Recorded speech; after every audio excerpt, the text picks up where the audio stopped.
By listening to this podcast, you agree to not use this podcast as medical advice to treat any medical condition in yourself or others, including, but not limited to, patients that you are treating. Consult your own physician for any medical issues that you may be having. This entire disclaimer also applies to any guests or contributors to the podcast. Under no circumstances shall any guests or contributors to the podcast or any employees, associates, or affiliates of the Neuroendocrine Cancer Awareness Network be responsible for damages arising from use of this podcast.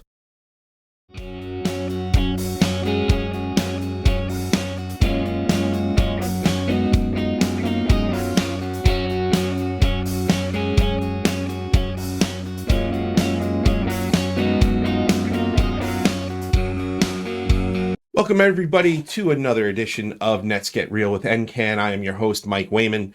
Before we get into it, I do want to let everybody know we have our 20th annual Celebration of Life Gala coming up November 11th. It is our 20-year anniversary. There are almost 200, probably going to be over 200 raffle prizes for you to enjoy. It's a night of food, fun, dancing. We're going to be presenting some awards to some really awesome people within the net community, major contributors. Don't forget also, we have our walk, our virtual walk. It's happening right now in wherever you are. For more information on all that stuff, go to netcancerawareness.org. Also, don't forget, now every third Wednesday at 7 p.m. Eastern Time, we will be doing our live stream Q&As where we bring a net expert on to a little thing just like this, and you can text in your questions. Please, again, go to netcancerawareness.org or go to our social medias at netcanceraware. Today, we are going to speak to a new patient, and without further ado, April, how are you? Good. How are you, Mike? Good. Real quick, just give us a little bit of information about yourself, where you're from, stuff like that. Okay. I'm 44-year-old, native Oregonian, grew up in the country, lived on a farm my whole life. Moved recently to Vancouver, Washington, which is literally just a little hop, skip, and a jump from Portland, Oregon. And I work in Portland as a perioperative nurse. And so I do get people ready pre-op for surgery, as well as take care of them after they come out of recovery. And I love my job. I was recently diagnosed with neck cancer March 9th. And so it has been a very whirlwind of a year for me. This year has been much different than any year I've ever expected. So that's a little flip about me. I guess I can say I am married, and I do have one cat, no children. Okay. So tell us a little bit about your journey with neuroendocrine. How did you stumble upon the diagnosis? Were there long running symptoms for a little while, or is this just something that kind of happened out of the blue? Kind of happened out of the blue. I have considered myself to be a relatively healthy individual, just getting yearly checkups. I've never been in the hospital except for getting paid to work there. I started in February with a small bowel obstruction. I was kind of in denial of what it was. I didn't want to go to the doctor. I didn't want to go to the hospital.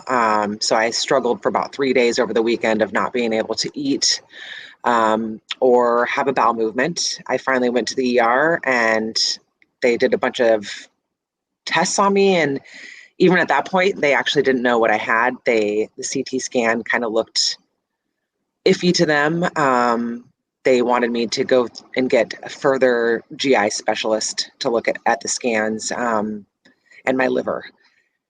I had a hysterectomy planned for March 9th because I have had just unusual symptoms probably for the last 10 to 15 years, uncontrolled bleeding with my periods.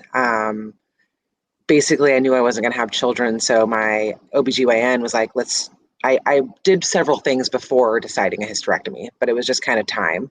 So between my small bowel obstruction and my planned hysterectomy. I thought everything was good. I actually went on a mission trip to Guatemala with a bunch of surgeons and was out in the jungle. Very Oh, dangerous. That I did not realize that my bowel was very collapsed at the time and could have been a very dangerous situation for me. But March 9th, I went in for my hysterectomy laparoscopically. And my surgeon, upon entering my abdomen, saw several tumors. And so they stopped the surgery right then and there to make sure that they didn't kill me. They weren't sure what type of cancer it was at the time. Another general surgeon came in and said, I think it's neuroendocrine. I've worked under this other surgeon, Dr. Pommier, out of OHSU here in Portland. I think she needs a referral to there. So that's kind of my journey. I went from March thinking I'm just going in for a hysterectomy to June 30th. I had 2 feet of bowel removed, my gallbladder, my uterus, and 3 large tumors cut out of my liver. So yeah, it's been. it's a whirlwind. I've never heard of the cancer before. I mean, I know Steve Jobs. Never really heard of kind of how it spread. So a lot of learning on my end. I have a lot of resources being a nurse, and so I think that helped me. Yeah. Yeah. Yeah. I mean, the fact that you were where you were, and you were able to get he's one of the top net experts in the country and the world, Dr. Rod Pommier. That's really awesome that you were actually able to have that connection so quickly, because I mean, you had a net expert there. Like, you had a specialist there. A lot of people don't necessarily have that. My last guest, she did not have that. So that's really, I mean, not awesome, but it's awesome that you were able to have that connection so quickly. I think it definitely was something that just happened to be. I mean, whether I'm blessed or I'm lucky or the cards aligned, I mean, I still have net cancer. So I mean, it's to say that it's like it was a good thing, it was great. It ended up being a positive thing for me. Even having this cancer has been a life-changing thing that's been positive. Um, but yes, I am so lucky that somebody there was kind of like, no, I think it's this neuroendocrine cancer that's kind of rare. And Yeah. even then my OBGYN was like, no, I don't think it is. I came out of sedation with people thinking I had such severe cancer. I was literally probably going to die within a week. That's not the case. So Yeah. Like, as a medical professional, um, how do you think that? I mean, did that at all kind of skew your thinking toward how you were going to approach treatment and stuff like that, or a little bit. is it one of those things where there's just so much information thrown at you, plus the information that you're privy to as a medical professional? I mean, how did you navigate that? I think a lot of stress at first. I think there's days when I really still haven't processed a lot of what I've learned, but at the same time, I think having the medical background made it easier for me. I couldn't imagine having a family member or a friend go through the same thing without the knowledge that I have and the ins and outs that I have. I know doctors, I know lots of nurses, I know people who can help me. I can pick up my phone and text medical professionals and get help. Yeah. That's not a normal thing. A Right. lot of people don't have that ability. They don't have the ins and outs. And then just the pure fact that I have not wanted to live in Oregon because I'm cold in the Pacific Northwest. I'm a warm weather kind of gal, and everybody knows that. I ended up staying in Oregon just by happenstance because I do like the Pacific Northwest. If I had moved, I wouldn't have had the access to OHSU that I fortunately got. So a lot of my cards aligned to Yeah. make it much easier than it could have been. I will say though that being a medical professional, sometimes you know too much, and that can cause a lot of anxiety of just maybe knowing the bad things a little too well. Right. Well, so back to that a little bit. do you feel like being a medical professional may have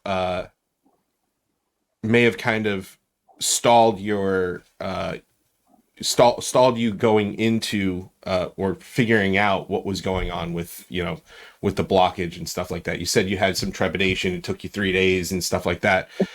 So being a medical professional, do you think that might have held you back a little bit? Not from going to the ER, yes, because I Okay. didn't want to wait 10, 12 hours, and Right. I could try to do this at home. But looking back, I'm pretty sure that I know kind of when things started to go awry for me, which is interesting because a lot of people say that, oh, you can't really determine when did things maybe change.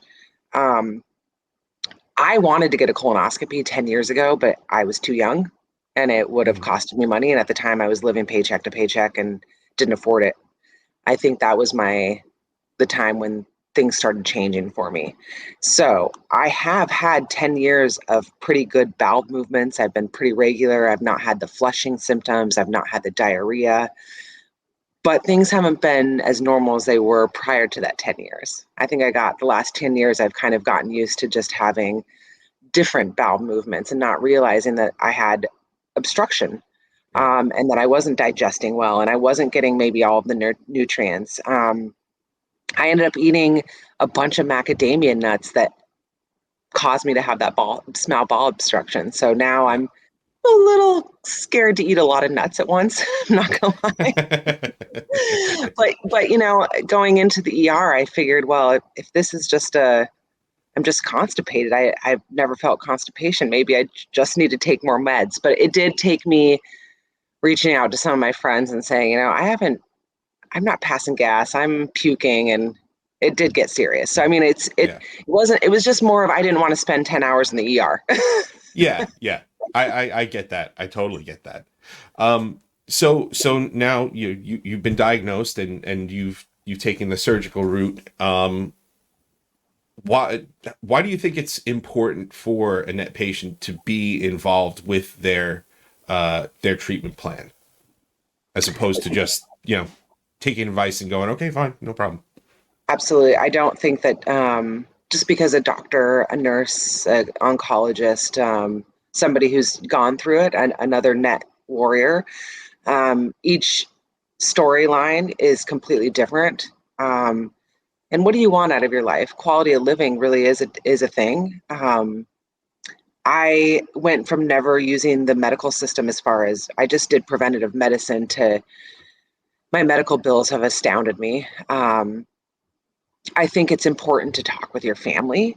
I think it's important to really self reflect and see what you're about to go through. What are the consequences of that? What are the pros and cons of anything? It's a life changing experience. And just because a doctor says you need to do X, Y, and Z doesn't mean you can't do ABC first. Mhm. I did a lot of um, changing of my diet before I went through the surgery. I lost a little bit of weight. I quit drinking alcohol. I got off sugar.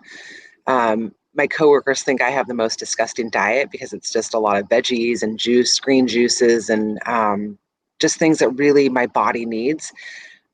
I wanted to go that route prior to just jumping into the surgery. Of course, really in reality, I had it spread in enough organs that I needed to have the surgery. I think that Right. that was my best route, but I don't think that that's everybody's best route. Right. Right. How many, so you went basically from you were having surgery, somebody said, a surgeon came in and said, okay, this is neuroendocrine, got to see Dr. Pommier. How did you see Dr. Pommier at first, or did you seek out other opinions as well? How many different opinions did you get before you So landed on your decision? I actually researched Dr. Pommier right off the bat. I fortunately, through my employment and my employer being a nurse, I have access to a huge database of research articles. I just instantly started researching him through his actual own research, Yeah. read his research articles, got an appointment with him. I had to be kind of pushy to get an appointment because I wanted to Yeah. be seen sooner than later. It was kind of like they kept on just saying, oh, we're waiting to get your results back from your they did biopsy one of the tumors when they were about to do the surgery. So they wanted to get the results back. And I said, well, I already have the results. I can forward the results to you. I mean, I was literally on the phone every day trying to get an appointment as soon as possible. Mostly because I didn't know, is this terminal? Am I going to die? And I had no clue. Am I going to die in Right. 6 weeks? Or is this like, I had no clue.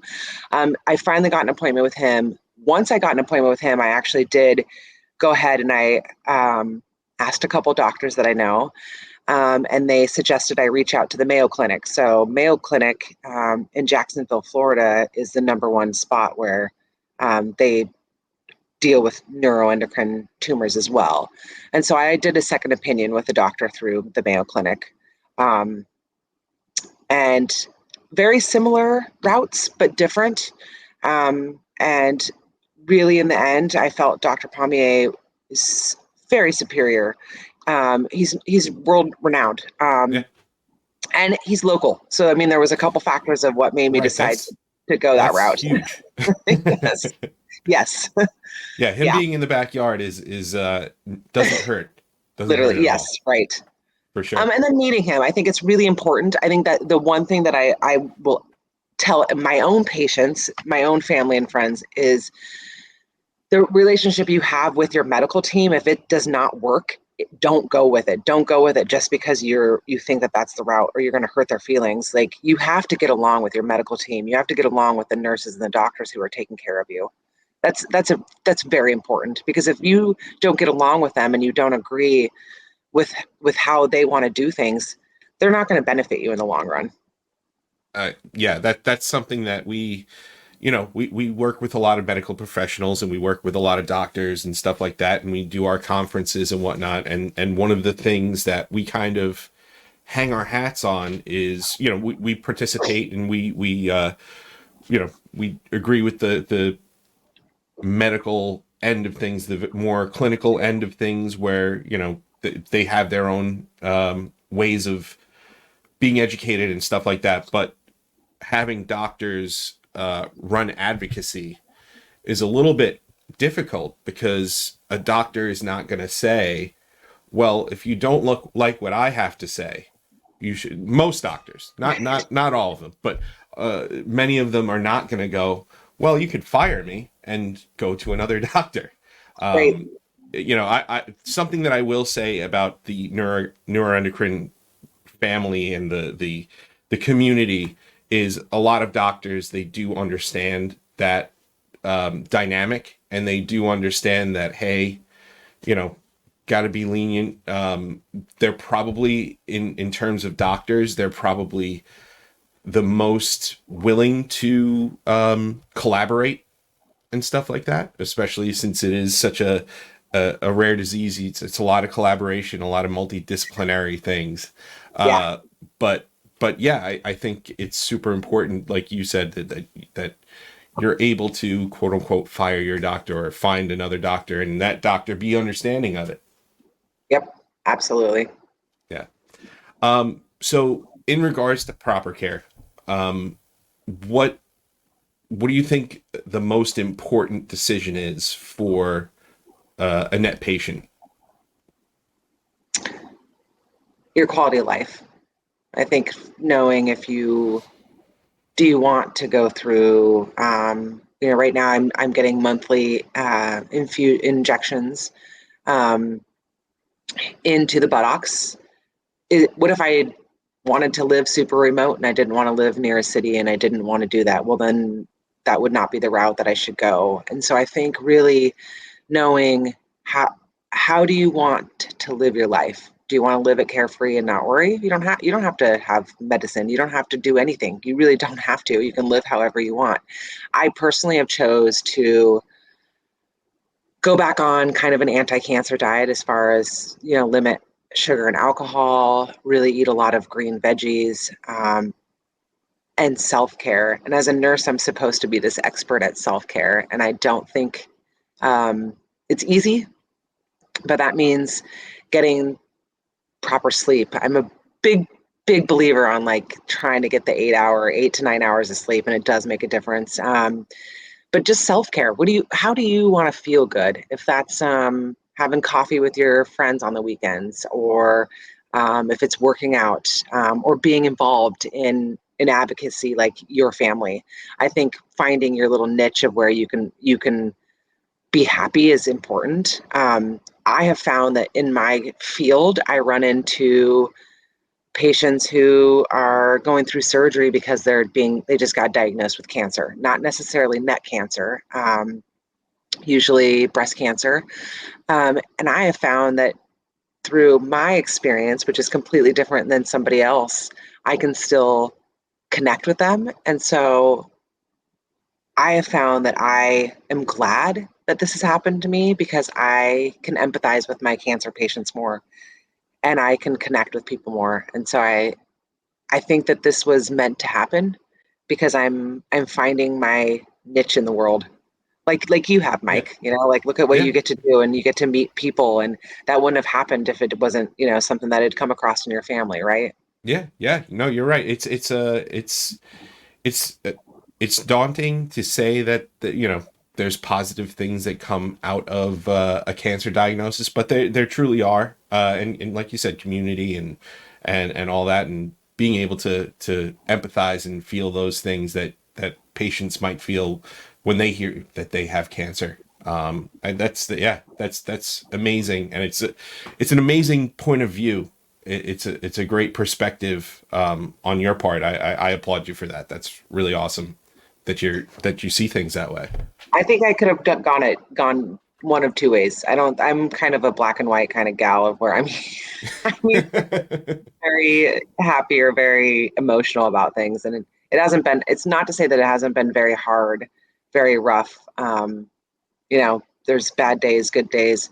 I just think that this potentially for me, has a greater outlet for me to be a better human. And I have connected with some of the people in the net community, and they're great people. They're all different walks of life, and that's what happens when Yeah, it's a cancer like this. It is all walks of life and all different types of people, and we're all different. We can all bring something to the table through our own experiences, and that's why I think it's awesome of what you do, because then you get to learn about people yeah, and how their own experiences, right? yeah, for sure, for sure. Why do you think advocacy is so important? Because if we didn't advocate, it would be so miserable for someone starting at the beginning with no resources. I think it's important to talk about it because there's cancers out there that are more prevalent, but that doesn't mean that they're easier to beat or harder to beat than neuroendocrine cancer. I think advocacy will help those that are going through the symptoms for the first time. I've actually had people reach out through Facebook because of just a term I used on Facebook. People are trying to, hey, I'm having this weird abdominal thing, and no doctor can figure out what it is, and so people will do their own searching.